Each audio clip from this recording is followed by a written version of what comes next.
Guys, welcome back to my new blog. आज चाहिँ म फिनी रोटी बनाउन जाँदैछु। यो रोटी चाहिँ म पहिलोचोटि बनाउँदैछु।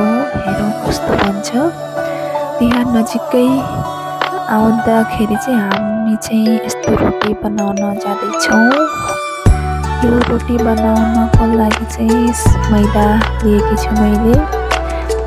अनि यो मैदालाई राम्रोसँग मुछेर केही छिन म ढाक्नको लागि राख्छु।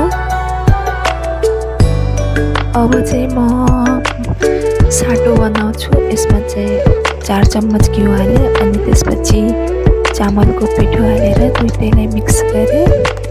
यसरी मिक्स गर्नुपर्छ।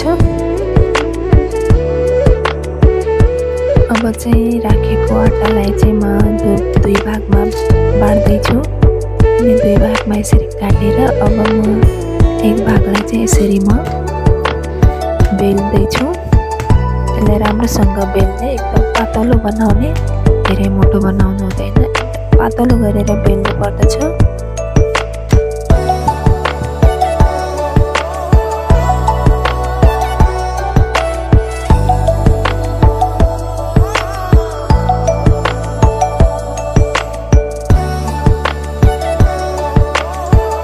अब चाहिँ यो बेलेको भागलाई चाहिँ म यसरी कटिङ गर्दैछु। यसरी कटिङ गरेपछि यसमा साटो लगाउने राम्ररी सबै ठाउँ। साटो लगाइसकेपछि चाहिँ हामीले यो साटो लगाएको भागलाई चाहिँ पिठो उगरेर सबै राम्रोसँग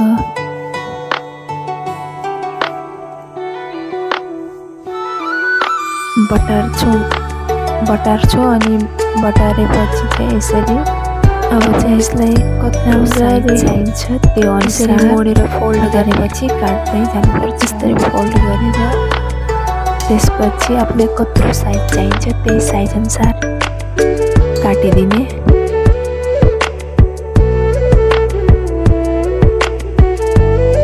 अनि यसरी काटेको भागलाई चाहिँ यसरी बेल्ने। अनि बेलिसकेपछि चक्कुको सहायताले बीचबाट चाहिँ दुईटा लाइन तान्दिने।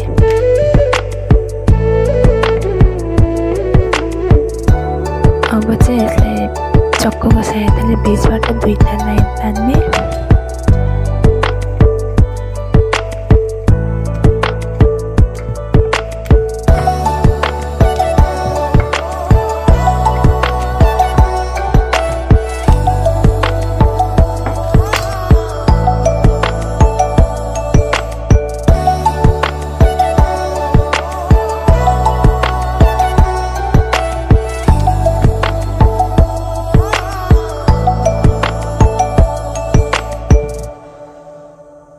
अब तेलमा हाल्ने। तेल चाहिँ धेरै तातो पोल्नु भएन, धेरै हाई हुनु भएन, मिडियममा राख्ने ग्यासलाई चाहिँ यसरी।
यसरी चाहिँ हाम्रो फेनी एकदम राम्रोसँग फुल्दैछ।